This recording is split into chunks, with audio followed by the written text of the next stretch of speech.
Did you put Christmas on a credit card? Don't stress out about that extra holiday spending. SaveWithConrad.com can help you consolidate all of your high interest rate credit cards into one much lower monthly payment. SaveWithConrad.com has helped families just like yours save up to $800 a month. You don't need perfect credit or money out of your pocket. And did I mention no payments until March? So don't make saving money a resolution next year. Make it happen today at SaveWithConrad.com. NMLS number 2129, Equal Housing Lender. Hey, it's Conrad Thompson, and you're listening to Grilling JR with the voice of professional wrestling, Mr. Jim Ross. Jim, how are you, man? Conrad, I feel great today. I'm in a great mood. We're gonna have a fun show, and we're gonna enjoy our time together. And I'm glad you guys tuned in. We'll have fun here today. Tell your friends about it. They're not too late to join us. So pass the word and have some fun. I'm looking forward to it. Today, our topic is going to be Christian Cage. And before we get into that, picking up where we left off, man, I got to ask, what do you think about the way the college football playoffs have shaken out? Well, your Sooners aren't in it. My Crimson Tide's not in it. It's a weird deal. Oklahoma is playing Navy at the Armed Forces Bowl in Fort Worth. It sounds like a good deal because, that's in the heart of Sooner country. We do a lot of recruiting in that Metroplex area because there's so many great high schools there. So it's very likely that, some recruits will be there, but we only got 3,000 tickets. They'll sell those in 5 minutes. So I don't know, what to say about that, but nonetheless, they're going to go to a little bowl. I hope they're serious about it. I hope their players play and don't sit out. That whole college football scene is changing immensely, changing by the day. The NIL thing and recruiting and all this stuff is just it's a hell of a thing. And so yeah, we're neither one in the playoffs. So I like Herm Edwards. You got to, what does he say? You just got to win or something like that. Play to win the game. Play to win the game. And that's exactly what they need to do. So we'll see. Recruiting's interesting. They've tried to Southeast Conference their recruiting by having the offensive linemen. They're all 6'5" and 330. They're huge. And they think that's what they need to have, a physical group. We've got a great offensive line coach, but they gotta get their shit together. And I don't know who the quarterback's leaving. We've had all these quarterbacks come and go. I don't know what the story is there. It's disturbing to me. You got to have a quarterback. Yeah. You got to have a quarterback. There's no ifs, ands, or buts. You can't get around it. And our quarterback that's leaving was a 5-star, the best high school quarterback in the country. I don't know where he's going. He'll have no problem finding work, so to speak. So that's where we are with that. It's a pivotal time for the Sooners, as I'm sure you would agree. It's a pivotal time for the Crimson Tide. Yeah, man, and it's something that I wouldn't have guessed would happen this year. And there's a lot of interesting things that happened, but the one that maybe I wouldn't have suggested was even possible. Arizona State is the Big 12 champion, and they're in the playoffs. Like, that was not something I could have dreamt up, JR. Me neither. Well, I didn't. Hey, look, until a month ago, I didn't even realize they were in the Big 12. Big 12 has done a poor job of promoting their brand. And they got the conference spread all over the country. And I don't even know who all's in it. If you give me a quiz and said, you're going to win a new card, JR, if you can name all the schools that are in the Big 12, I'd be walking. I wouldn't have a car. I don't know. So it's the crazy shit. But I'm going to be, the next AEW pay-per-view is going to be, emanating from Orlando, and here later this month, and I think that'll be my next assignment. I've been Tony's been putting me in the 2 main events the last two matches of the pay-per-view. So hopefully that'll continue, and I figure it will. Hadn't heard anything differently, but that's a nice trip for me. That's a car trip, and no airplanes. Don't worry about that. So it's funny. The older I get, the more I worry about not worry, but I'm aware of my travel. You know, is this a connecting flight? Is this a nonstop flight? Well, this one's a car trip, and I like that. That's a good deal for us, for me. Yeah, it's going to be an interesting off season for college football, and during the off season, man, you've got some fun stuff going down. The Queen of the Ring screening, January 10th, St. Augustine Film Festival, just 40 miles south of Jacksonville, Florida. Queen of the Ring, St. Augustine. That's in your stomping grounds down there, JR. This is going to be fun and easy. And before you know it, the movie will be in theaters near you. March of 2025 is when you can look for that.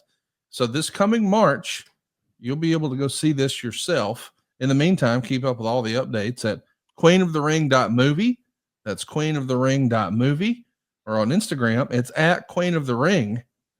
It's been fun to see this thing get closer and closer to debut. Are you getting anxious, nervous, excited? Yeah, I'm excited about it. You know, it's come a long way from me reading the book Queen of the Ring, then going back and rereading it because I was so enamored by the story, and I thought it had all the elements to be to make a good movie. Then I pitched it to Ash Avildsen, and he loved it, and so here we are. Now we're at the finish, almost at the finish line. But I went to the premiere out in California, and was just amazed at how good a story that was told, and how well the actors did. We have to remember that the actors had to get in shape, and they had to learn to wrestle. And I went to the premiere, as I said, and I asked them how sore they were, and they just rolled their eyes and laughed and said, "Man, it's unlike anything I'd ever experienced." And these are people that were in good shape. Some of these women were just in really good shape, and good cast, and it was really cool. There's a picture of Mildred, character Mildred Burke. Look at those arms. Now that's an actress. She had to get that look before she could do that part. Yeah. So there was a lot of commitment made in this thing, and there on the right side of that picture there is Mae Young, the Mae Young character. And most scenes had Mae Young with Mildred because some of the women would like to see Mildred get injured and off the road, so to speak, unbooked. And Mae made sure that did not happen, because Mae could whip anybody's ass in the whole group. And she didn't have a lot of speaking parts, but she had a visible role in it. I felt good about that. I wish Mae was still here to see it. She'd have loved it, I think. But it's a long way from Moolah and Mae. It's a long way from that, and I'm happy that they did it. But when you stop and think about it, Conrad, come on, they had to just hitting the ropes. They hit them so many times that the women could barely walk around in the training. But they did real good. They learned to take a flat back bump, which is imperative. They got their footwork good inside a ring. They weren't stumbling all over themselves. It's going to be fun for any wrestling fan. You're gonna love this movie, and I hope that you guys are listening today will join us and support the efforts of this flick.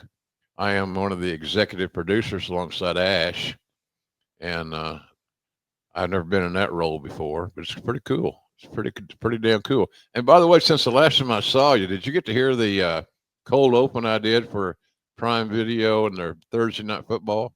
I did. It was fantastic, dude. How cool was that? It was neat. I just got a phone call out of the blue. Jacob Ullman had suggested me to do that role, and this happened that the people that were making the decision on the Prime Video side were wrestling fans, and they thought it was just cool as hell that they had the voice of wrestling, so to speak, to do their thing, and it was great. I had a great time. It was easy. Bull helped me a lot with Dave Silva because I didn't know how to record on my iPad or this unit here. He took care of that and he fixed me up where all I got to do is click and talk. And I think I did 3 or 4 cuts, 3 or 4 examples. They picked the one they liked and off they went. So it was fun. It opened another door. I'm sure at some point in time, or I'm not sure, but I feel fairly confident that at some point in time, they'll want me to do something else. I hope so. It's pretty cool. So we'll just keep on moving, and I think these projects are good for our brand. It's just more exposure in a new arena, no pun intended. I can't wait to see what 2025 has in store for us, Jim. It just feels like there's going to be some big things happening next year with All In, with Queen of the Ring, with you doing some VOs for Big Time Football. It's going to be a fun year, and it's interesting to think. We've all talked about how as you get older, it feels like time just flies by, but Yeah. it feels like not that long ago we were talking about the end of 2023. I mean, this year flew by. This might be one of the faster years I remember. Yeah. And my health has improved immensely. I got my nurse that comes by twice a week and checks my vitals and dresses my wound. Can you believe that wound, which was a result of 22 radiation treatments for skin cancer, is still being nursed? No, I can't. Over a year. Well over. I mean, we're multiple years now. Yeah. This is and it's healing. I'll say for the good news of this, excuse me, is that it's healing. It's shrinking. And that's important for me. I'd like to get the bandages off and just move on, but I've adjusted well. It's just the way it is. I mean, I'm not going to bitch and moan about poor me. That don't heal nothing. And nobody wants to hear that shit. I don't. So in any event, things are good. Things are good here. And I do have a lot of good projects in the works. Queen of the Ring being at the top of the list.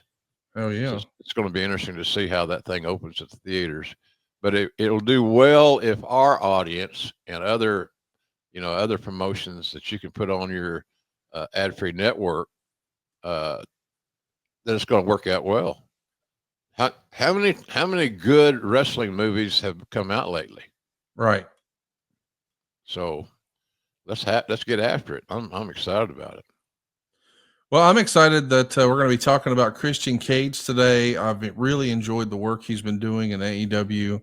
I think this AEW run that he's had might be my favorite work since the early days of the tables, ladders, and chairs tag team stuff. Like, yeah, I think Christian Cage has just had a terrific run, and part of that is because my man knows how to dress. Who would have thought he would bring back or not bring back, innovate wrestling in a sleeveless turtleneck? But I have a feeling he did that because that turtleneck just fit him right. And fit is what matters at trueclassic.com. Amen. I love this brand. Tell us about it, Jim. What do you like about True Classic so much? The fit and the fact that it's great. It's great material. Feels good when you wear it. So I'm a big believer. They sent me some pants and some the t-shirts are amazing. So but yeah, it's a quality company, and it's not overpriced. You'd think they could get more money for it, but it's a good fit, good quality. It's funny, I'm a fat fucker, but every time you get when you're buying clothes like this online, you wonder how the fit's going to be. This is a product that you don't have to worry about the fit. It's going to fit you well, and it's going to feel good while you're wearing it. Go check it out if you haven't already. We're talking about trueclassic.com, trueclassic.com/JR. That's where you'll find the best-selling t-shirts, hoodies, jeans, and more available in 3, 6, and even 9 packs. And that's what we like as guys. When we find something that fits us well, hey, give me multiples of those in a variety of colors. We're talking premium products at an affordable price. Shirts that define your best features with a perfect fit, snug in the arms and chest with just the right amount of room in the midsection. They've got all your fall and winter must-haves too. Your long sleeve Henleys, your waffle hoodies, your jeans, your button-ups, your joggers, and more. They've even got great active wear. It's moisture wicking. It's quick dry. It's got odor control. You can mix and match your clothing to work with your lifestyle. And they've even got a 100% perfect fit guarantee with easy returns. They've been trusted by more than 4 million customers. Wow. And over 200,000 reviews. And the holidays are here. And True Classics, ultra comfortable, perfect fitting essentials make for the perfect gift for the men in your life. So if you're ready to upgrade your closet, shop now and unlock big savings during their huge holiday sale. Just go to our exclusive link at trueclassic.com/JR. That's trueclassic.com/JR. Please support our show and tell them we sent you, and end the year with holiday cheer thanks to True Classic. Pardon me. I'm sorry. Jim, we're pumped to be talking about Christian today. I know that he's one of those guys that you signed early on in his WWE run, and we've covered a lot of that stuff in the archives. So if you haven't already, go check out grillingjr.com. That's where you can find our Christian episode. But man, he's had such an incredible career. There's no way to cram it all into just one episode. So if we're picking up where we left off, he was a member of the Un-Americans. That was right after 9/11. And of course they break up. And that leaves all 4 men. That's a good, excuse me, Connor. That's a good crew right there. The late Test was the figurehead because he was the biggest. But there you got Regal, who's amazing, one of my favorite talents of all time. Lance Storm, who I think is another deeply undervalued talent. And there's Christian with his long hair. But he had to do something to step out of the shadow of Sting. So anyway, that's a good group. I like that group. Lance Storm is a gift to any promotion, and Christian is as well. And recently, as you alluded to, Conrad, his work at AEW has been excellent. His promos have been compelling, edgy, no pun intended there. But he had to work his ass off to step out of Edge's shadow, and he has done a great job of doing that. It's been pretty remarkable to see him sort of recreate himself over and over again. Right. And that's what great talents do, Conrad. They're not afraid. A key word, they're not afraid to reinvent themselves. They're not afraid to try new things. And you alluded to the turtleneck. That's a iffy thing. Is it going to work? Is it going to be silly or stupid? And it worked. He's got a little. I think somebody said on TV the other day it was kind of he thought he was a James Bond or somebody with his look. So whether that's true or not, I don't know. But he's been very effective in AEW and really an asset to the company. It is pretty interesting to take a look back at his career and think about all the different things he tried, like the Un-Americans, like that group that we just talked about. Mm-hmm. And there's a lot of talent there. It feels like it had, just as a faction, it could have worked. But do you think just the timing was off with the creative and calling themselves Un-Americans? Like if they'd called themselves something else, that group of guys, I still think is interesting. Yeah, I do too. They were good. There were good pieces to the puzzle, and they were willing to get out there. And I always admire those guys as the head of talent relations and as their supervisor, so to speak. You love those guys because they're never late. We knew that Tess had some issues.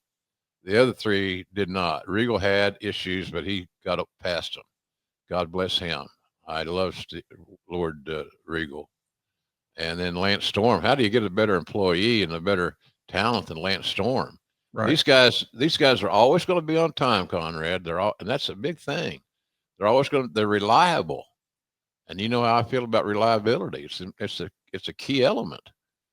So you never had to worry about those cats, and they could work with, as the old cliche goes in pro wrestling, they could work with anybody and enhance the match or make the match better. I love working with those fellas. We should mention that Christian is going to wind up teaming with Chris Jericho after the Un-Americans faction, and they do a fatal 4-way tag team TLC match on Monday Night Raw. What a group this is. You've got Kane and The Undertaker with the tag straps there, defending against Jeff Hardy and Rob Van Dam. Also Bubba Ray Dudley and Spike Dudley. And then there's Chris Jericho and Christian. None of this feels like a traditional tag team. You know, we're used to seeing Bubba with Devon or Jeff with Matt Hardy or Edge with Christian. So everything sort of shuffled a little bit here. But this was a TLC match live on free TV on Monday Night Raw. Did you consider that to be a risk at the time with all the high stakes and all the high risk, you know, injury prone stuff that you could see in a TLC? And it's not on pay-per-view. It's on TV where you're going to have hard outs and breaks, and right. It's a little risky, no? A little risky. Yeah. But the one thing he knew, or at least I thought, and it worked, I believe, is it got a rating. Oh yeah. TLC's magical in that respect. And you had enough of the established elements of the TLC franchise in that 4-way that you knew it was going to be successful. A lot of really, that picture that you showed, the graphic there that Bull put up, there's a lot of really good talent. Hall of Famers. Yeah. So I had confidence that the match was going to be exciting and work. And the TLC name is going to get you a rating, and all that seemed to work out. Christian and Jericho don't wind up winning that match, but they do win the tag titles the next week on Raw, and they keep it for a few months. But yeah, Jericho and Christian were tag champs, in case you forgot. Yeah, and good tag champs. Again, you got two talented guys that you could always rely on, that could work with any team and make that team better or better than they normally would be. It just was it was good to hire. When you hire good workers, they're supposed to be able to work with anybody at any company. And those guys, Jericho and Christian, had those attributes. They could work with anybody and have a good match. And their reliability factor is beyond compare. So it was a good time. I enjoyed the hell out of that era. We got to go ahead and mention what happens, you know, with these tag straps next, because this is a tag team I have to admit I don't think about very often, but when I do, it tickles me. I love the tag team of Chris Jericho and Christian, but when they lose their tag titles, that run comes at the hands of Booker T and Goldust. Yeah. What a crazy odd couple tag team that was. But man, it was fun, was it not? Yeah, and here's the thing: they both could work. Yes, you know, they were hungry. They were getting some spotlight on them, which is good and well deserved. And I thought that Booker and Goldust, they were so different together. They look, you know, you got a black man and a androgynous man, and I thought that was a great combination. Again, because when the bell rang, they weren't gimmicks. They could work. Booker was a great worker, and probably still could be. Do you ever listen to Booker's commentary on NXT? How great is he? He's funnier than hell. Dude, Shucky Ducky, come on. Yeah. Quack, quack. Shucky Ducky. Quack, quack. I don't know how you can't have fun hanging around Booker T. One of the most charismatic, fun dudes in all of wrestling. He's one of the best and a good dude. You know, I was the guy that encouraged him to tell his story about going to prison and rehabilitating himself, getting out of prison and making his way in the Indies with his brother, Stevie Ray. Booker's just, his story is great. And I'm proud of him. He's got a wonderful family, and he's got a good little business building there in his school and his little promotion in Houston. So he's made the transition very well. Booker T is a great example of how a wrestler could redesign or relaunch their own career, because that's what he did. And he's successful at it. And now he's got a regular gig. He's on TV every week, and he's funnier than hell. If you listen closely to his commentary, it's very entertaining. So I'd love to work with Booker T someday. I think we'd have a blast. Well, I don't have any doubt of that. The tag team division here in this era, 2002 WWE, man, it's interesting. You know, we showed that sort of mixed bag of tags, all these random tag team partners. And now even here, you know, we're talking about a transition from not Edge and Christian, but Jericho and Christian to Booker T and Goldust. I mean, Booker T, we knew, enjoyed tremendous success with his brother Stevie Ray. Right. But these are largely at this point individual stars that are being presented as tag teams, not your traditional Steiner Brothers, Midnight Express, Rock and Roll Express. Right. And it feels like tag team wrestling, really from maybe 2002 until more recent years, was just not a priority for WWE. It's been said that Vince McMahon just didn't really care for or see the upside in tag team wrestling. Would you agree with that? Yeah, and I didn't understand that, because Vince's biggest influencer in that era, in any era, was Pat Patterson. And Pat Patterson built his reputation on being a tag team partner with Ray Stevens. They were considered the best, by far the best tag team in pro wrestling, period, anywhere. And but I thought, well, maybe we'll get a little bit more. We could have got more out of that division. We could have got more with better stories and better personal issues and so forth. I think that would have worked better. But Vince was never a big fan of tag teams, and I don't really.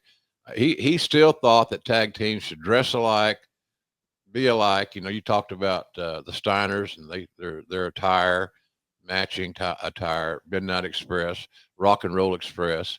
All those guys had that attire thing going, and that was the old way of presenting a tag team.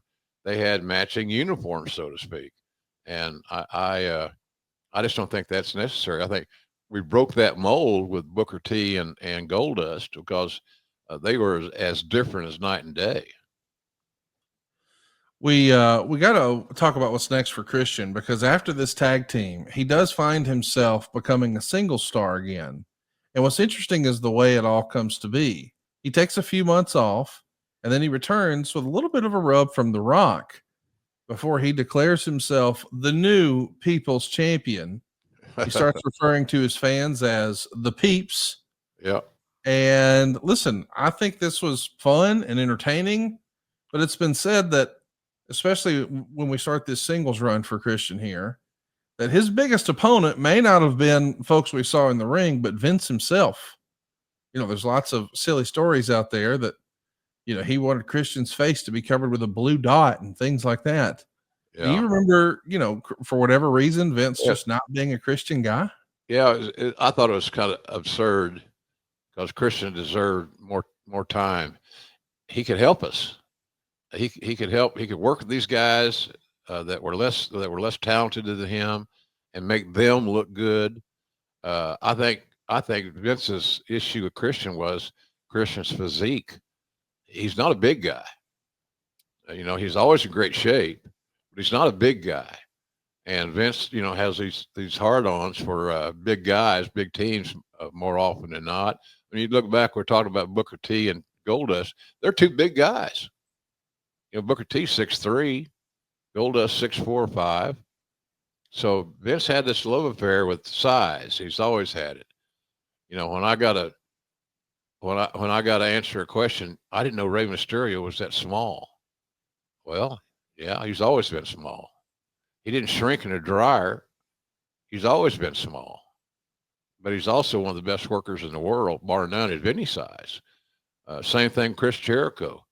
I brought Jericho to Vince's house for a meeting, because I was recruiting him heavy and hard. And, you know, if anybody heard Vince say, well, I didn't realize Jericho was, 5'10", or under 6 feet, shall we say, they would then jump on that bandwagon and be likewise. And so I got some pushback from some of the office guys that were involved. that they thought Jericho was too short and too small and too this and too that, but he wasn't. He became one of the biggest stars in wrestling history, and he's still going. Jericho's still going. When you see him on AEW, you see good work. You see a smart program. He gets to book his own stuff more often than not. And well, I'm sure glad we got him, because I've said many times, arguably, over the last 2 or 3 years, he's been kind of the MVP of AEW, because he stayed in place. He stayed there, and he built his brand. And now his brand is very strong. It's a main event brand. When you see Jericho, you just don't look away, because you know something's going to happen, and it's going to come out of his mind. He'd make a great booker, no doubt about it in my mind.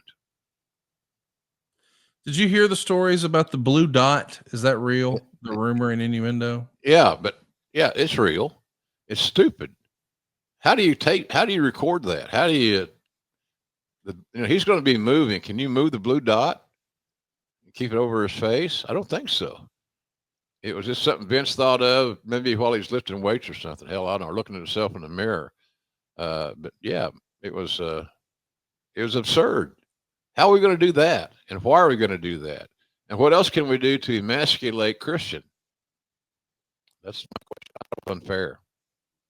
Do you think Christian knew at the time that Vince had a hard on for him? Yeah, absolutely. And he's probably looking for a place to go, a landing strip. And yeah, it was unnecessary, to be honest with you. Completely unnecessary. I'm trying to show my OU here. Well, don't scroll down too much, because we'll have to see what Blue Chew's doing for you. We can't take that blue dot off of Christian's face, but we can put that blue dot on JR down in Jacksonville Beach. And get him, brother. Let me just tell you, paying dividends. Just back up into it, honey. Blue Chew is an online service that delivers the same active ingredients as Viagra, Cialis, and Levitra, but at a fraction of the cost and in a chewable form. The process is simple. Sign up at BlueChew.com, consult with one of their licensed medical providers, and once you're approved, you'll receive your prescription within days. Blue Chew's tablets are made in the USA, prepared and shipped directly to your door. And the best part, it's all done online. That means no visits to the doctor's office, no awkward conversations, and no waiting in line at the pharmacy. You can take them anytime, day or night, so plan ahead or be ready whenever an opportunity arises. Blue Chew wants men rock hard. That's what they told me. That's the mission. They won't stop until every man is bricked up like a brick house, until every tent is pitched, until every rod is raised. Discover your options at BlueChew.com. And we've got a special deal for our audience. Try Blue Chew free. Just pay the $5 shipping and checkout when you visit BlueChew.com. That's BlueChew.com to receive your first month free. Visit BlueChew.com for more details and important safety information. And we thank Blue Chew for sponsoring today's podcast. And by the way, before you know it, the holidays are going to be here, and I would love to help you at SaveWithConrad.com. Don't put Christmas on a credit card. Make this the best Christmas ever. Don't let those extra holiday expenditures get you down. We can hook you up. How's this for starters? No house payments until March. That's right. No house payments until March 2025. You don't have to make saving money a New Year's resolution. Get started today. You can get rid of all your high interest rate credit card debt and get a much lower monthly payment. We're routinely helping our Grilling JR with grilling. You know what we're talking about. All of our podcast listeners, man, they're saving $500, $600, $700, $800 a month. Find out how much money you can save right now for free. Go check out our reviews too, man. Don't just take my word for it. We really are the best in the business when it comes to customer service, because at our company, we don't say no. We say not yet, but here's how. I mean, for the most part, we all have the same goals, but we want to hear from you. What are your short-term goals? What are your long-term goals? Is it to retire on time? Is it to pay off that debt? Do you want to be able to help your kids not have to get saddled with student loans like maybe mom or dad were? Whatever those goals and dreams are, man, you got to have a plan, and we can help you with that. We want to be your mortgage advisor for life. We make it fast. We make it easy. And if we can't save you some cash, we won't waste your time. So find out how much money you can save right now for free at SaveWithConrad.com. So, Jim, you know, now that we've got Christian back in a singles run, he gets a little bit of a rub from the People's Champ. He calls himself the new People's Champ. Yeah. He's got his peeps, and he's actually used to work with Goldberg some in his early WWE run, including even a cage match on Raw. Like when you've got a new guy you're trying to get over, like a Goldberg, who maybe is a little rusty. All right. Not like he's had as much in-ring experience as some other folks in the business. And you want to make sure that, hey, he's making a good first impression. Man, looking for a guy like Christian to take care of business, because that's really what this is. It's not just let's make Goldberg look good, but let's make the promotion look good. Christian can be that guy, can he not? Absolutely. That's what I say. And I got to come up with a better slogan or a better choice of words. That's what happens when you get a guy that can work. He can work with Goldberg. He can work with Rock, top guys. He can make a top guy like Goldberg, who, like you said, was rusty and never a great worker. He was an attraction, and he was a great attraction, but he was a little rough around the edges. So you put a guy like Christian in there that can make him look better and protect him. Key word there, protect him, and it seems to work. It seemed to work out really well. And Rock loved him because he made Rock laugh. And Christian's got a great sense of humor. Smart guy. I see that all the time. He's always serious. He's always very serious, but he's not always that personality. He's normally very serious, as I mentioned, but he is has a great sense of humor, and I think that shows up in his promos. Christian is going to find himself back in the Intercontinental Division for the rest of the year. He actually wins the title in a battle royal, and then he trades it back and forth with other big stars like Rob Van Dam and Booker T. But it's the story at the end of the year that really, in my opinion, helps elevate Christian. It's when he and Chris Jericho are dating Lita and Trish Stratus in storyline, of course. And it actually leads to a match with the two of them taking on the two women, which is crazy, but that's what happens at Armageddon. And it leads to Christian taking on Chris Jericho at WrestleMania 20. And Trish Stratus is going to turn on Jericho to help Christian defeat him, all at a win at WrestleMania in Madison Square Garden. Boy, is she beautiful or what? 10 out of 10. She's a 10, man.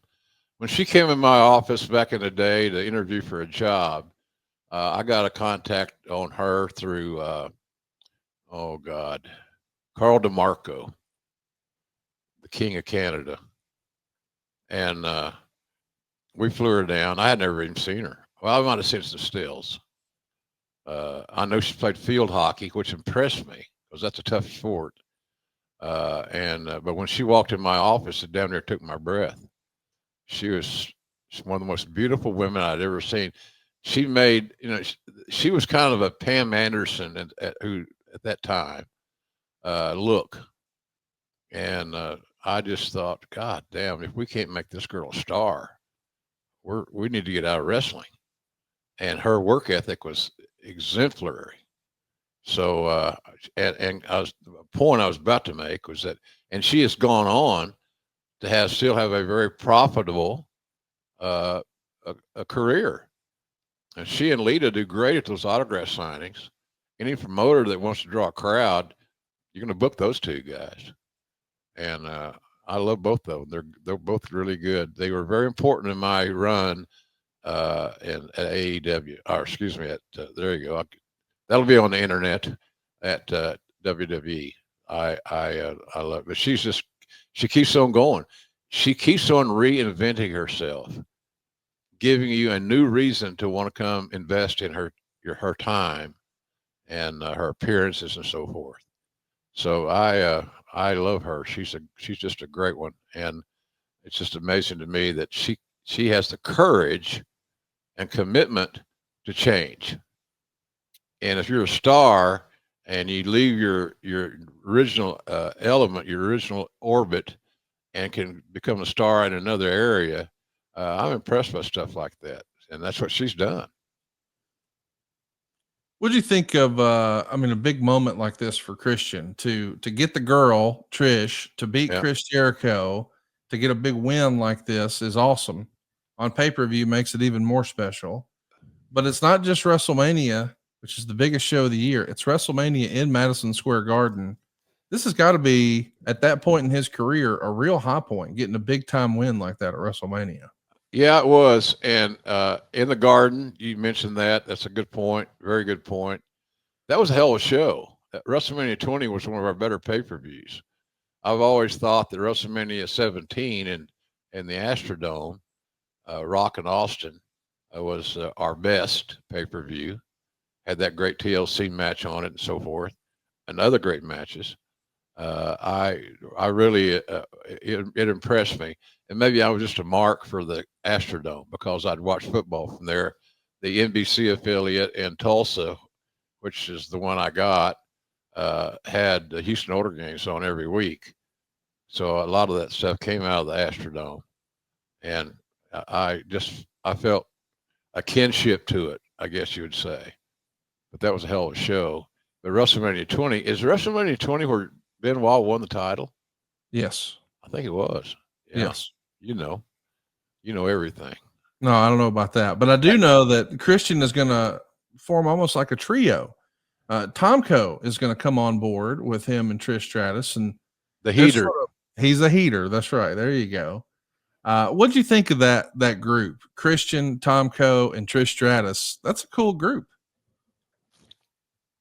Yeah, it is. Tomko was a perfect heater. He was new and he's young and willing to learn and willing to try different things. Travis is a good guy. Another guy that you rely on. You could rely on him. He finally got his break. He cracked the orbit there, as we say. I've used that twice now. But he's cracked that world where you're on TV in a significant role as a Christian's heater. And no different than Shawn Michaels having Kevin Nash as his heater back in the day to get him going. So the choice of heaters is an important one for the primary target. So how do we enhance Christian and Trish together as package where you put a new guy that's a big, impressive guy, got those tats, he's 6'5", and he's not been abused. He's been taken care of. He's new. So I enjoyed that whole combination of talents. It was giving a young talent, i.e. Tomko, a chance. It got him a break, got him on TV on a regular basis and a key role. And that's imperative to get over. We got to talk about what's next because the injury bug is going to bite Christian. But first, we see Jericho. He gets revenge against Christian and Trish in a handicap match. And then he gets a win against Jericho in a steel cage. But this is when we see Christian get hurt with a back injury. He winds up being on the shelf for like 4 months. And for whatever reason, when he comes back, he and Tomko just don't really get back on track. Right. We see Christian lose to Jericho again in a ladder match. They fail to win the tag team titles. And then Christian's a part of the very first ever Money in the Bank match in WrestleMania history, but he doesn't win that. And it feels like maybe the writing is on the wall. I know that you sort of transitioned to the end of your talent relations run in June of 2004. Now that you're no longer running talent relations, are you still in any sort of regular communication with Christian? Does your relationship change once you're out of that role? It changed a little bit, but I still saw him on a regular basis at all the TVs. Because even though Laurinaitis was in charge of talent relations, for God's sakes, I still made the TVs because I was doing commentary. So I'd see him at TVs, and we've always had a good relationship. We understand each other. He understands that when I don't want any bullshit, I don't give me the bullshit. Just be honest, be on time, be loyal to your craft. And that's what he always did. But his back injury really shut him down. It shut down his push, it shut down his momentum. He had to essentially start all over. And boy, that's hard to do, Connie. It's interesting to think about the end of his run here because we know that ultimately he's going to wind up going to TNA. We know that now. Maybe we didn't know that back then. I had an idea. I had an idea. You knew he was frustrated. Oh, of course. Yeah, absolutely. Anybody that talked to him would know. Anybody that looked at his facial expressions, his body English. It's not hard. When you get to know these guys, these kids, I started to say, you understand their moods. You got to be able to read the book that they're writing.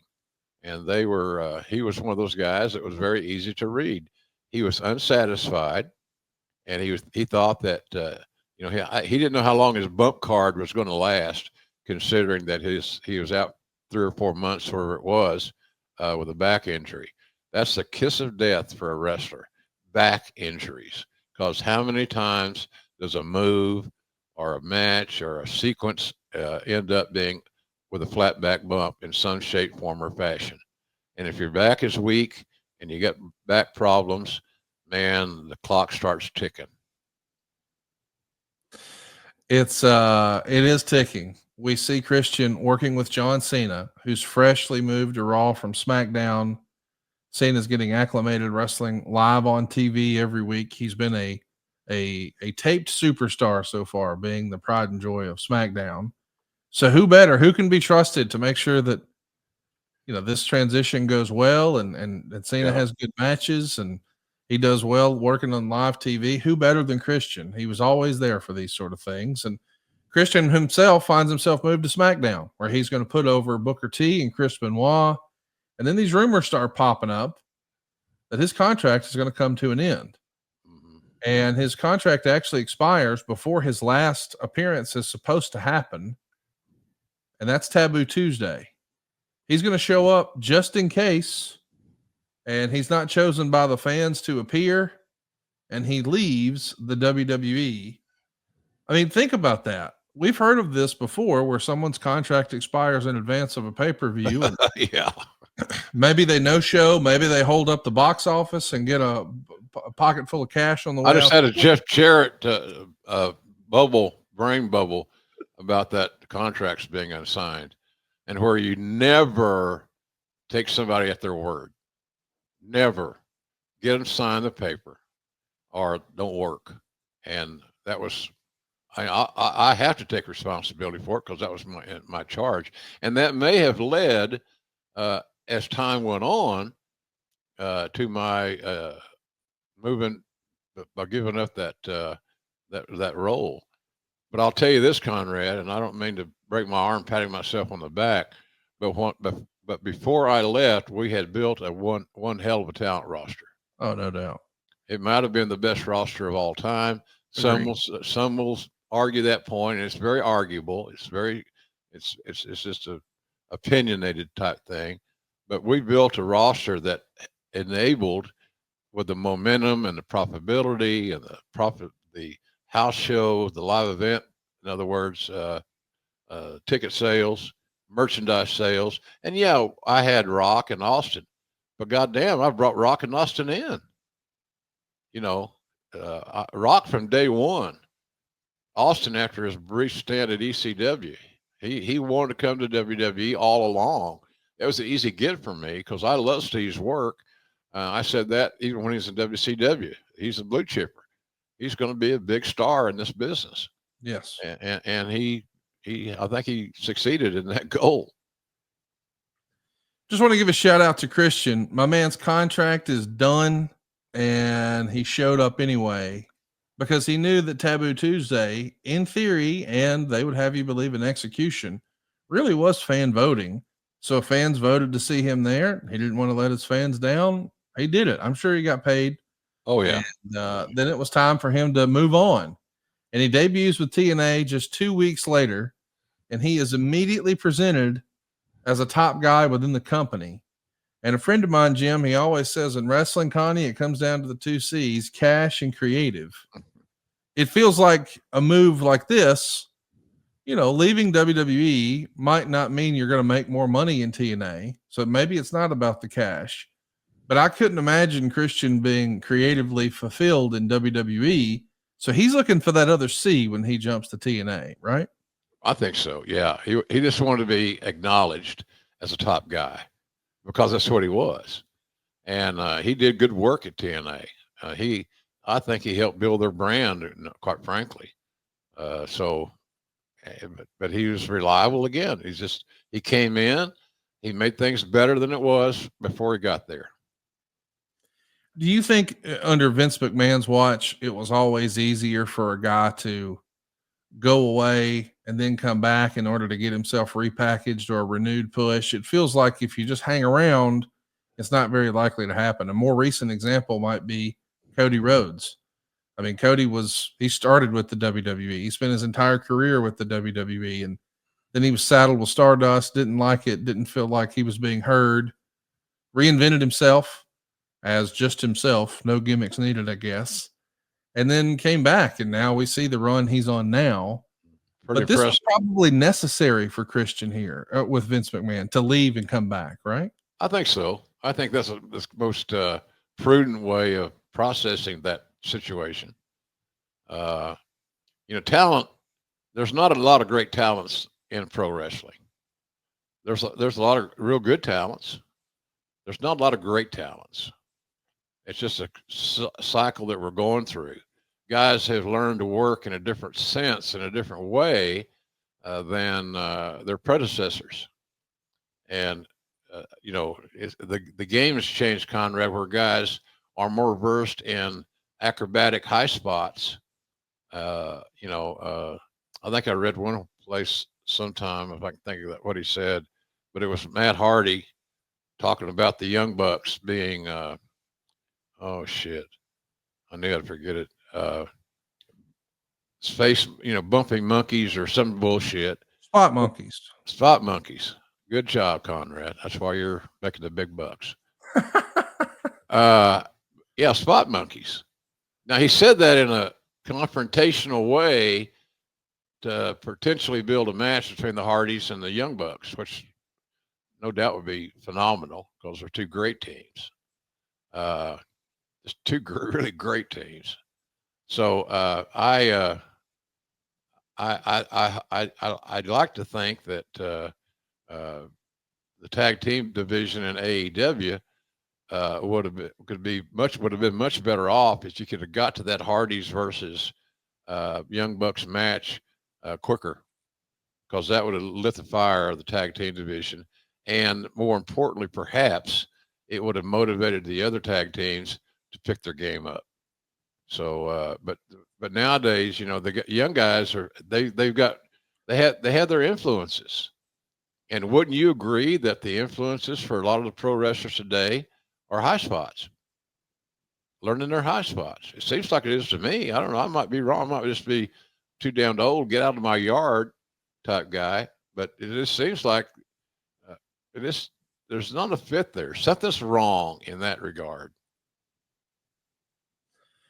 Well, I'll tell you what, if you're looking to see if something is wrong with your metabolism, Lumen can help. We've said about Christian, sometimes you got to go reinvent yourself. Well, if you're looking to do that, I highly recommend Lumen. It's the world's first handheld metabolic coach. It's a device that measures your metabolism through your breath. And on the app, it lets you know if you're burning fat or carbs. And then it gives you tailored guidance to improve your nutrition, your workouts, your sleep, and even your stress management. And I want to be clear, this is a life changer for people who have been trying to suffer through crash diets, because those sheets of paper or something you clipped on Instagram, hey, that doesn't tell you what's going on in your body. You're reading what worked for someone else. What works for you? Your metabolism is unique to you. And Lumen is like a life hack for you. All you got to do is breathe into your Lumen first thing in the morning, and you'll know what's going on with your metabolism, meaning whether you're burning mostly fats or carbs. And then Lumen gives you a personalized nutrition plan for that day based on your measurements. You can also breathe into it before and after your workouts and even your meals, so you know exactly what's going on in your body in real time. So Lumen can give you tips to keep you on top of your health game. Think of your metabolism almost as like your body's engine. It's how your body turns the food you eat into the fuel that keeps you going. And because your metabolism is at the center of everything your body does, optimal metabolic health translates to a whole bunch of benefits like easier weight management, improved energy levels, better fitness results, better sleep. Lumen gives you recommendations to improve your metabolic health with each breath. Lumen's recommendations are designed to improve your pre and post-workout fueling for better performance and recovery. so you can power through your toughest workouts and add on muscle mass. So if you want to stay on track with your health this holiday season, go right now to lumen.me/grillingjr to get 15% off your Lumen. That's LUMEN.me/grillingjr for 15% off your purchase. Lumen makes a great gift too. And we thank you, Lumen, for sponsoring today's episode. Great idea, great concept. The Lumen thing is one of those ideas that I've talked about here before, that why didn't I think of that? Right. It just makes so much common sense. You can, and there's nothing more important. It's just I got sick last year, and with a variety of things, then falling and breaking my hip and breaking my wrist. I mean, shit, it was a challenging 2024 for OJR. But this stuff with Lumen lets you see what your body has information for you. And if you jump on a Lumen, you're going to find that information. It's going to help your overall health because you know how to react with supplements or whatever it may be going forward. So a great idea for this Lumen concept. And, I'm anxious for somebody to give it a shot and then tell us about it. Tell us about how you liked it or you didn't like it, or we're easy to listen to and read your feedback. So let us know. I know that Jeff Jarrett loves it. My wife calls it a life hack. I think Jeff Jarrett calls it a cheat code. It's a home run, man. Go check it out right now. You'll be glad you did. Lumen.me/grillingjr. Are you and Jeff Jarrett going steady? No, but I tell you what, man, when we get a fitness sponsor, he can't wait to check it out and try it. He's on a big fitness kick like Mrs. Thompson is. And so anytime we get one of those new sponsors who wants to vet all the fitness stuff, I'm like, okay, Jeff, okay, Megan, what do y'all think? Yeah, that's good. Smart. You got people with you attached to you in two different ways, but still attached to you that can give you the honest feedback on the product. I think that's smart. Yeah. And Jeff, look, I see him at the pay-per-views. It's about the only time I see Jeff. And he looks great. He's in phenomenal condition. Looks great. Yes. Yeah, I'm proud. And he's no kid. He's no spring chicken. So it takes a lot of effort to look like he looks at his age. And I'm really impressed by his physical look, his look. And the son of a bitch can still work. He can still work. He's like Christian. We talked about, you can slot him in about anywhere and you're gonna be fine. So you can't have too many guys like that. So AEW is lucky to have Jeff Jarrett still on their roster. There ain't no doubt about that. Listen, we know that at this point in our story, Christian is now a part of TNA. He's even going to become the NWA World Champion while he's there. Eventually, though, his time comes to an end, and we're going to see him come back to the WWE. And when he returns, he's put on ECW. And that's something that Todd Grisham recently revealed on Twitter that Grisham is instructed by Vince McMahon to act very unenthused in announcing that Christian's back. Now, how do you figure that out? How does that make any common sense? It doesn't make any common sense. You don't hire a talent. You hire a talent for one reason, to get them over so they can contribute to your brand. How in the hell, and how would Todd Grisham know how to do that anyway? Just lay out. You could lay out a simple enough, but I don't know. I think that was just asinine. It's just Vince had a hard on for Christian. I don't know why. I really don't. I really don't know why, but he did. And if I could have, back when I was the head of talent relations, it didn't seem to bother us as much because I just kept pushing forward. I kept booking him. Then when you get the agent reports about the house show, we called it back then, live events, the premium, whatever it's called now, he had one of the best matches on the card every single night, no matter who he was booked with. Right. So if who else could protect John Cena better than Christian? Nobody. So, and there's a skill. That's a skill, and everybody doesn't have it. Vince just never did see it. And sometimes when he gets something in his mind, about failure, that's what he's going to go. That's where you can go to that example and say, well, that made no sense. Why did that happen? Well, that was during Laurinaitis' run. So I don't know why it happened, but it shouldn't have happened at all. It was just silly. It was childish.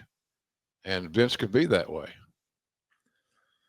I don't pretend to know exactly what happened. I wasn't there. What the hell do I know? But it does feel like if a fella got frustrated with WWE creative and decided, hey, I want to go somewhere else where maybe I'll be positioned more as a top guy, and they made me champion, eventually the newness of that may wear off, and I want to get back to my original goal of being a top single star in WWE.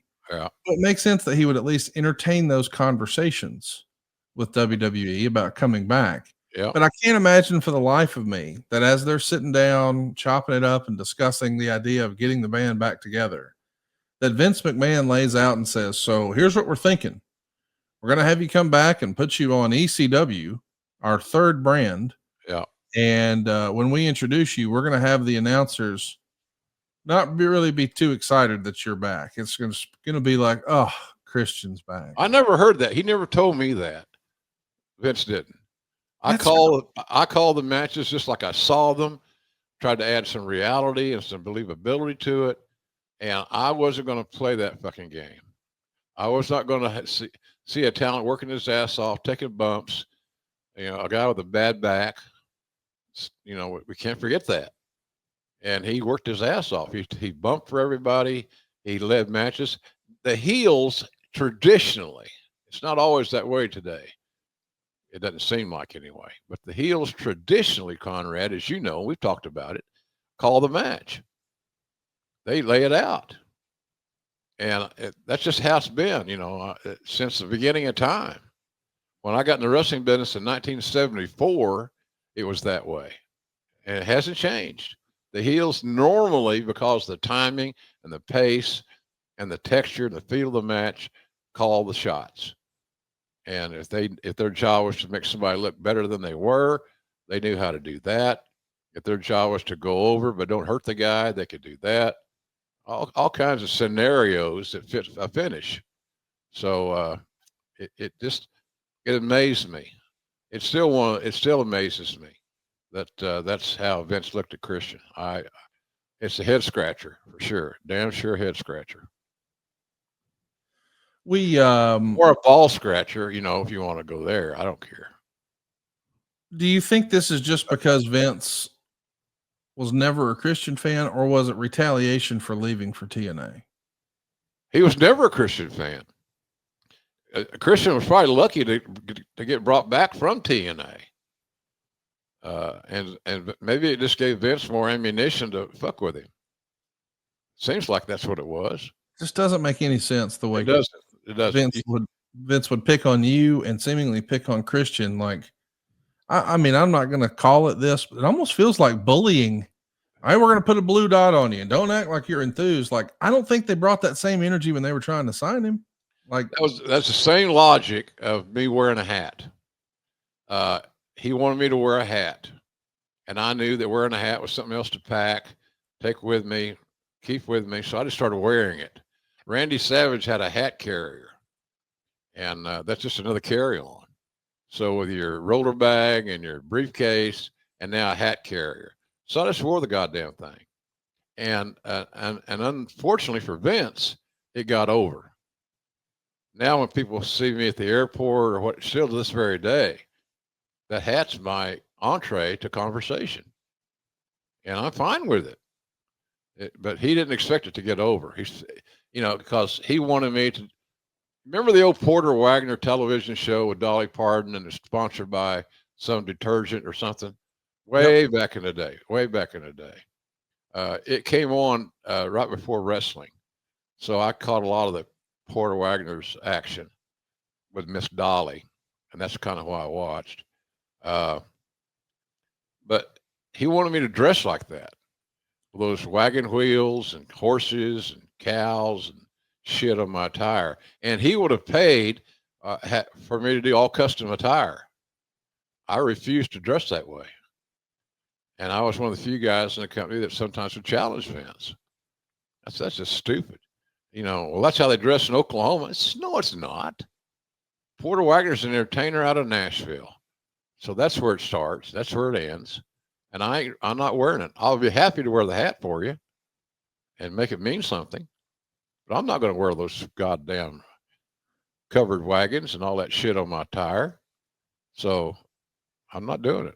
So, and he understood it. It wasn't a representation of Oklahoma. Right.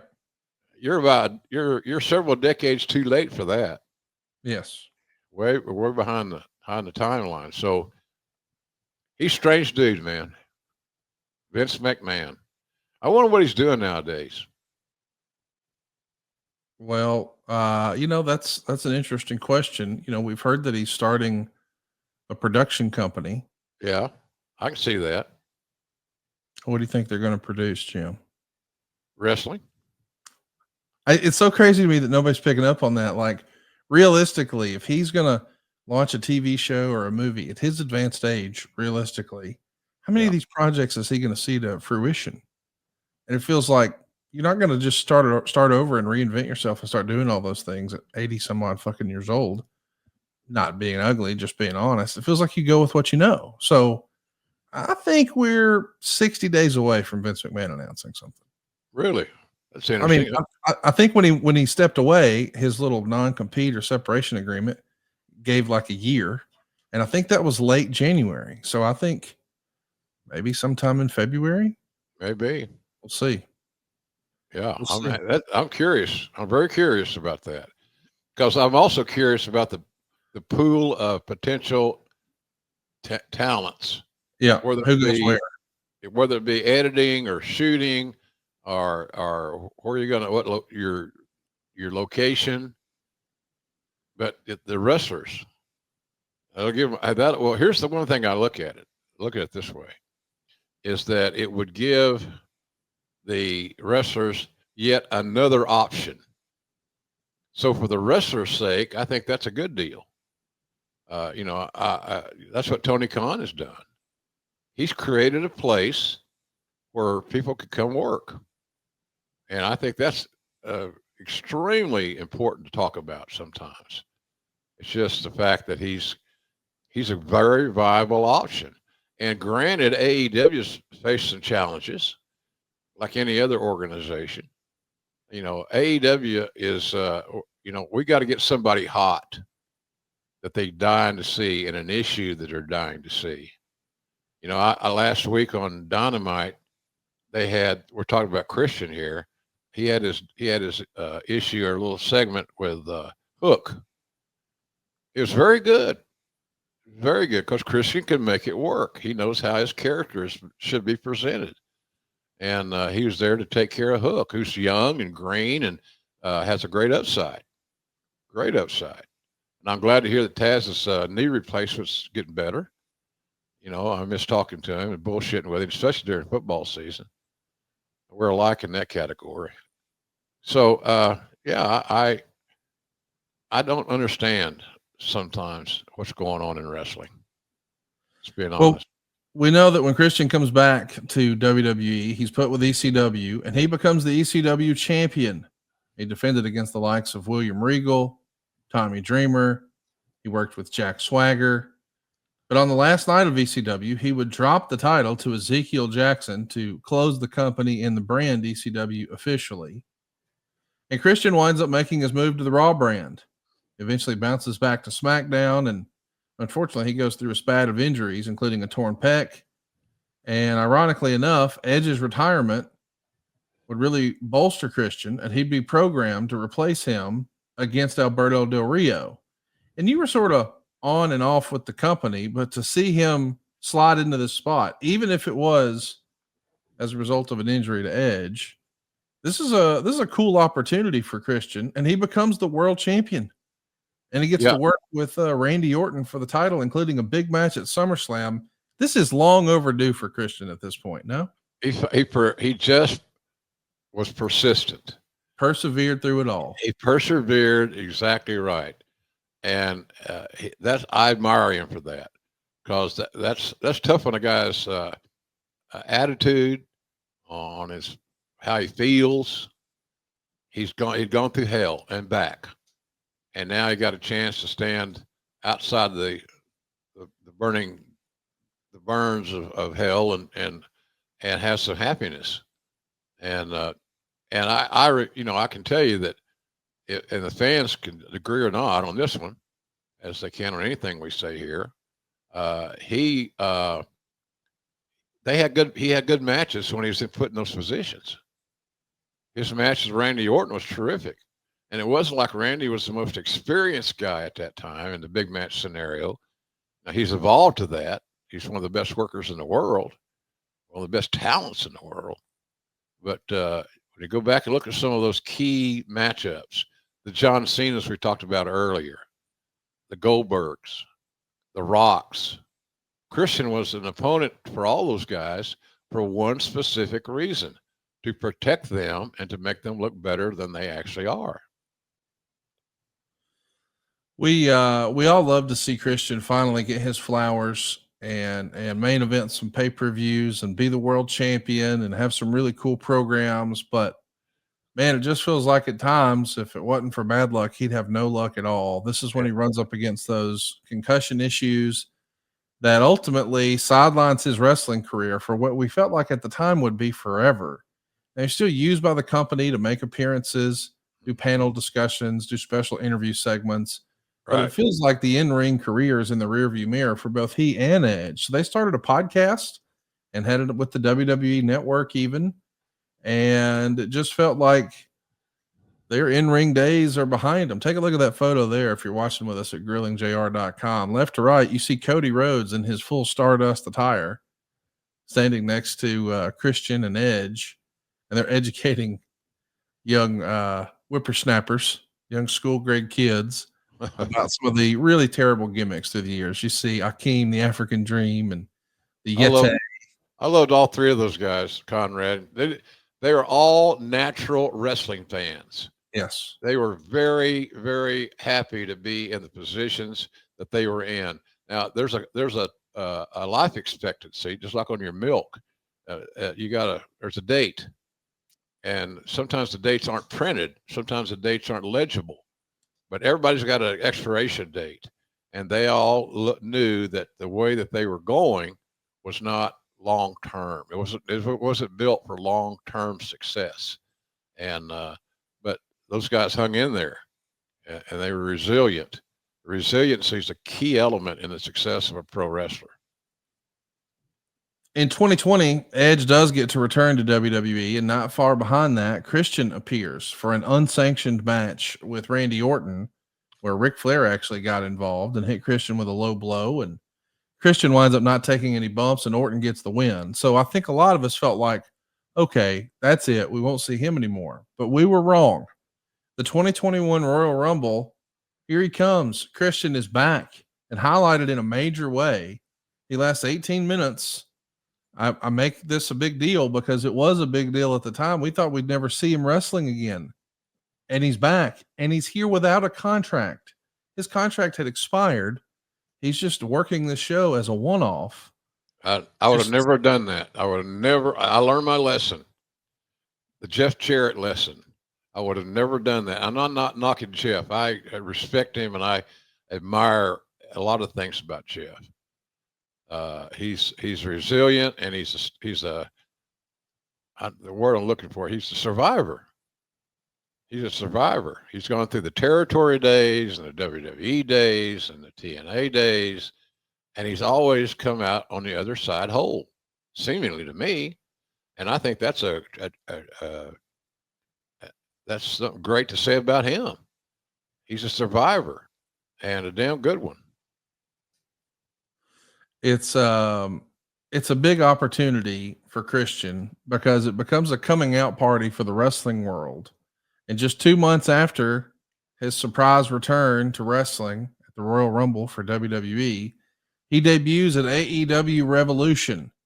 This was at the height of the pandemic, so it's down at Daly's place. And he lives in Orlando, it was a perfect marriage, Connie, because he could drive to work. Yes. He could drive, and that, you don't think about those things all the time, but he could drive to work, and during this COVID bullshit, which we all look back on and say, God, was all that real? And hey, that's why I bought this place on Jacksonville Beach. I didn't want to stay in the hotel with the talent at my age, and I just didn't want to get infected.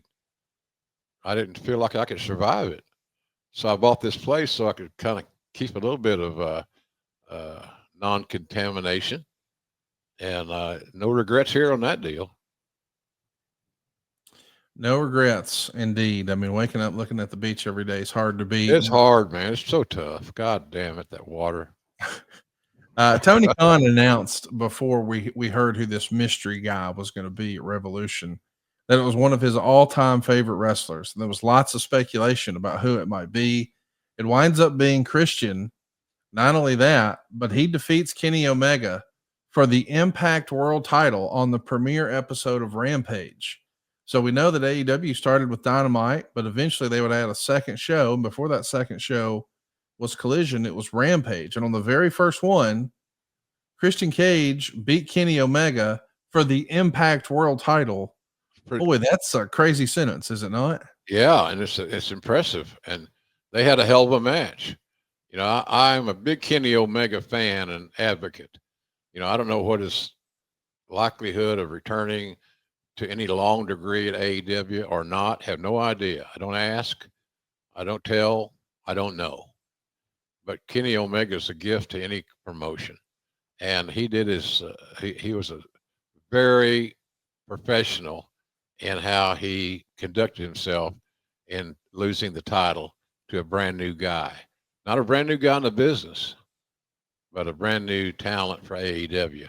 And quite frankly, if you're going to introduce somebody, that's the way you do it. You do it to where it's impactful and memorable. And we're talking about it all this time later.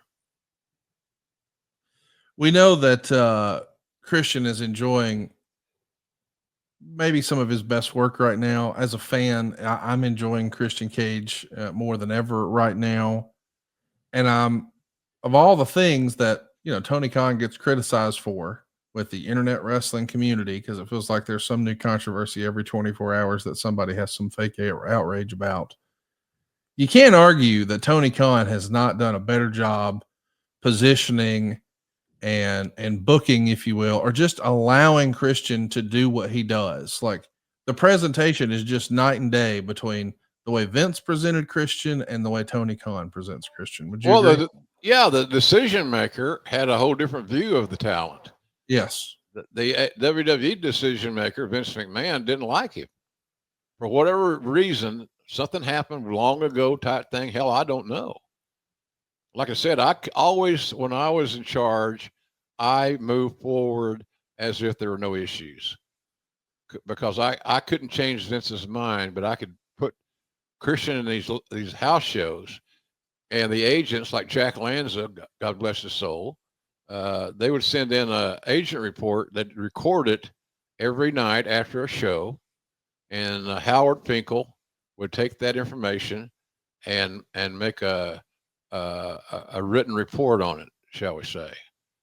And it went to key people, Vince, Bruce got them, whoever was in that booking element, and I got them, because if they were late, somebody was late, or somebody laid on their ass and didn't produce, I needed to know so I could correct it. And but yeah, man, that's I just kept pushing forward because I believed in the talent. I believed in the talent. That's like saying Chris Benoit was too short. And I know for all of the various and obvious reasons, we don't talk a lot about Chris, but same deal. Vince had this hard on about short guys. And to some degree, he was right. He wanted, back in the day, if you look back at the old WWF roster, there were giants on that damn card.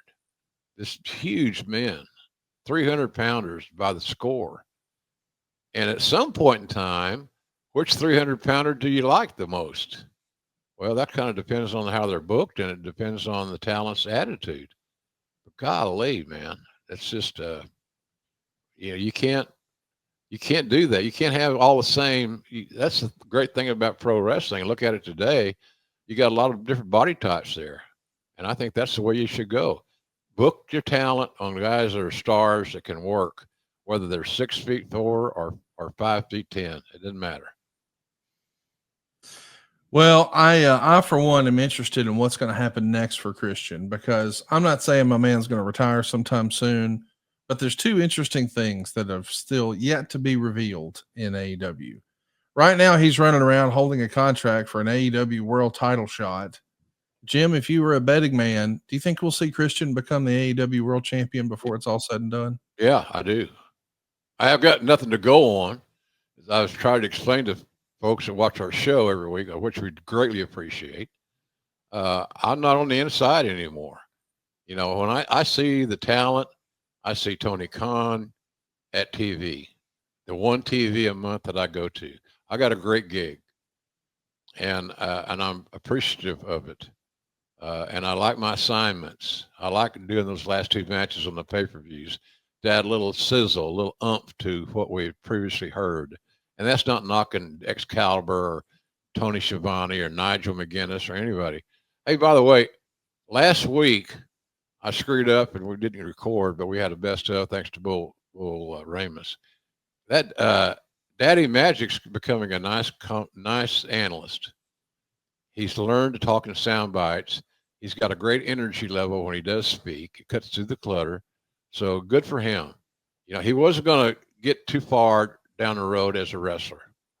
It didn't seem like. It didn't seem like they had confidence in him, whatever the reason. But he's a lifelong fan, good kid, and he's getting better. And I'm sure that when I see him in Orlando for the next pay-per-view, that we'll sit down and he needs to get some flowers. He's doing a good job. And quite frankly, I'm shocked. I'm shocked that he's doing as well as he is, because that's a hard job. It's really a hard job, especially when you tell somebody to talk less, and make it mean more. So he's learning that skill. So good for him. I'm happy for him. One last thing about Christian that I want to see, or I think a lot of fans are wanting to know, will we see? I know that Edge has been sidelined. I'm sorry. Adam Copeland has been sidelined with a leg injury for a while now, but I kind of thought eventually we might see Adam Copeland and Christian Cage tagging up again. Do you think there's a chance that we see them develop a tag team again? Yeah, there's always a chance. And I would be for it, because I know their natural chemistry is amazing. I've seen them at their best. And tags at this stage of their career, not a bad idea. Not a bad idea. And if you wanted to throw some spark and some sizzle on your tag team division, that ain't a bad way to start. Well, it's never a bad way to start by hitting subscribe if you haven't already at grillingjr.com. Be sure to hit subscribe and turn on the notifications bell so you won't miss it the next time we're live. And that could be next week when we'll be talking about Armageddon 1999. This is the now infamous Vince McMahon versus Triple H main event, with the heel turn from Stephanie McMahon. Big Show is going to be defending his world title against the Big Boss Man. There's some silly creative that got us there. The Rock and Sock Connection are going to take on the New Age Outlaws as the WWF is trying to move on from Steve Austin's neck injury. Oh, and the cat takes her top off during an evening gown pool match. Show those little titties. I'm sorry, Conrad. You can cut that out if you want to. I wouldn't if I were you. Let it roll. As they say in Oklahoma, let the hide go with the towler. Okay. Maybe you would like some barbecue sauce. We know where to hook you up there. JR'sBBQ.com. He's got the all-purpose seasoning. That's my absolute favorite. You've heard me say it loud and proud for years. 2 types of barbecue sauce, and now he's even got hot sauce.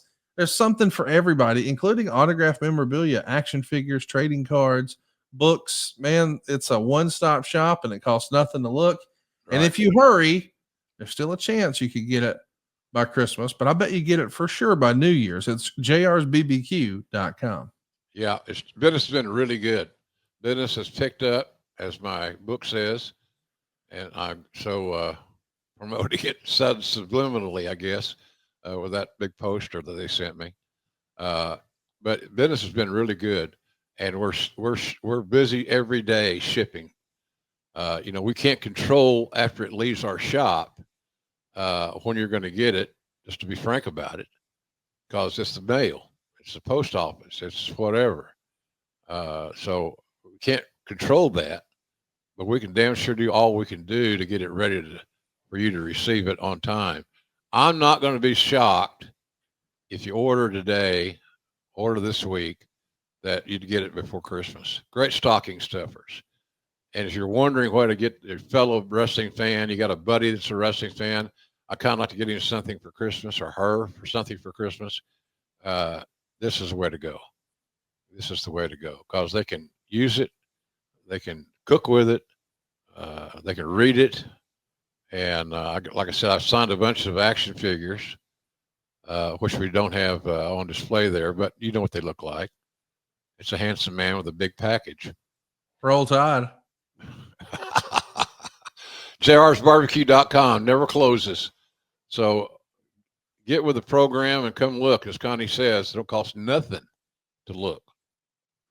Check it out. You'll be glad you did. I'm pumped for it. JR'sBBQ.com. Every time I get that box shipped to my house, I know what's inside. It's the all-purpose seasoning. It's the gift that keeps on giving. It's great on your eggs. It's great on your popcorn. It's great on your fish, your chicken, your pork, your steak. Man, it's just good for what ails you. It's JR'sBBQ.com. Armageddon 99. I thought I had some things I wanted to talk about, but maybe there's some new things we're going to talk about. Looking forward to all that and a whole lot more. Hope you guys are having a safe and happy holiday seasoning. We got a handful of episodes coming up to close the year out. If you haven't already, be sure to hit that subscribe button, grillingjr.com, and turn on that notifications bell and check us out. We'll be back sooner rather than later. Hey, right Conrad, you did a good job. I want to say this before we go off the air. I caught a lot of your work in Texas for the next AEW super event. I thought you did a hell of a job there, explaining things, selling things, creating awareness. And there's Shivani. He finally got a haircut. And Conrad in his nice royal blue. Looks like you had a nice crowd. Yeah, I didn't know I was hosting. I found out the night before, so I didn't bring a suit. I mean, I knew I was going to be in Dallas, and I knew we were going to talk about, or Arlington rather, and I knew we were going to talk about StarCast and do some site locations and see where everything's going and all that jazz. I did not know I would be on stage, or I would have worn a jacket or a blazer or a suit. So Sure, my bad. I look like the fat kid from Willy Wonka's Chocolate Factory with the blueberry, but I was just dressed for a normal day. My bad. Did you drive over? No, I got a nonstop from Huntsville to Dallas. Well, there you go. And you're in flying clothes. Don't blame me one bit. I thought you did a hell of a job. I get tickled at Shivani. Goddamn, when your co-host continues to look down at his paper while you're talking, I don't know how you process all that. That's one thing I would have suggested. It's a pretty simple, straightforward deal. But Shivani's so goddamn ubiquitous. He's everywhere. He is everywhere. He works his ass off. He's everywhere, and I think what he does, he's got an escape route from Lois. I'm booked. I think that's what it is. I might be wrong, but then in any event, you did a good job, and I wanted to acknowledge that you did a good job. I'm not so crazy about the royal blue. But I understand why you were dressed the way you were, because your roles changed from the time you got on that plane in Huntsville till you landed at Dallas. Well, yeah, they told me like 8 or 9 o'clock on Sunday night, and I was like, guys, I didn't bring a suit, and it's not like there's a lot of big and tall places that are open at 9 o'clock on a Sunday night. Yeah, right. This thing starts at 9 in the morning. I kind of don't have anything but this, but if you don't want me on stage, I totally get that, because I'm not dressed the part today. They're like, "Oh, you look fine," and I'm like, "Okay, here we go." Yeah, so we did our best. I would have done the same thing. I just said, "You look fine. Let's go," because you're a valuable asset. You're a great salesman, and I wish your role had been clarified a little bit earlier for your sake, because I know you'd have dressed up. You would have dressed like appropriately and all that shit. So you did, but you did whatever you were wearing. You did a good job. All I know is a bright royal blue, more royal blue in my little telephone than I've ever seen in my life. You're welcome. You're welcome. Thank you. You did a good job. Well, I appreciate you saying that. And yeah, StarCast is coming back in Arlington this July. Tickets are on sale now at EWTIX.com is where you can grab your tickets for All In.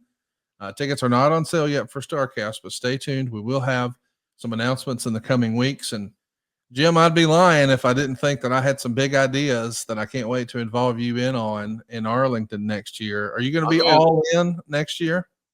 Oh yeah, I think so. My contract expires in August. Oh, there you go.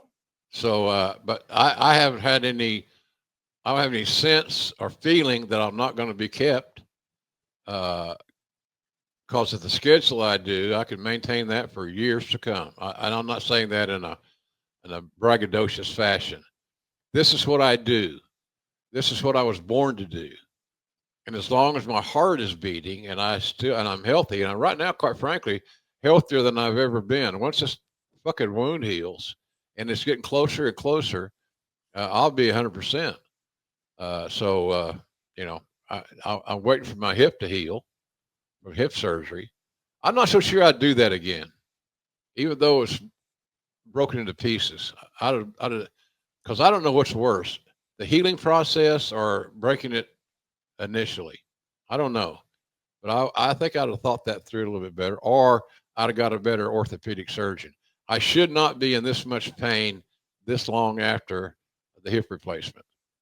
Plus, Connie, you'll love this. Now I got to stop at every airport security. I got to go through a special line because I have metal in my body.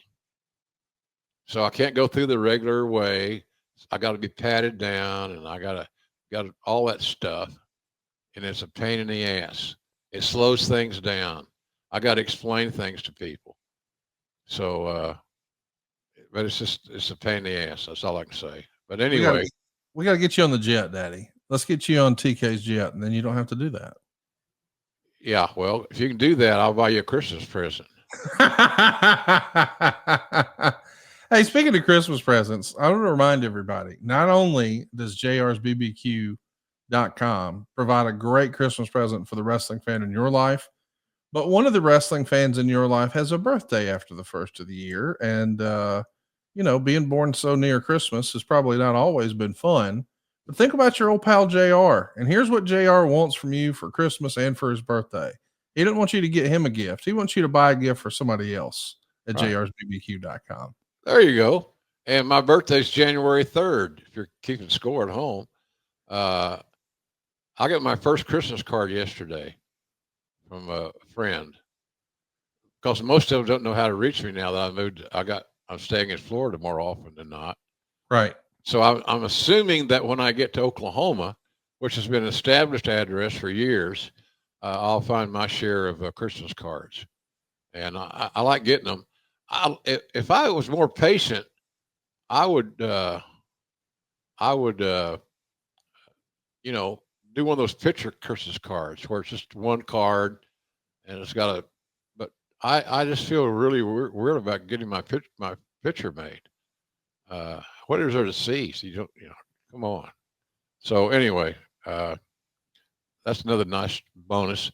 I made my menu for my, for Christmas in my house. I told my girls I'd like to have Christmas in my place in Norman. I want to smell the house. I want to smell the aroma. And do you know what the number one thing on my wish list was, Connie, I bet you could probably guess. Cornbread dressing. You goddamn right. Just like Mama made.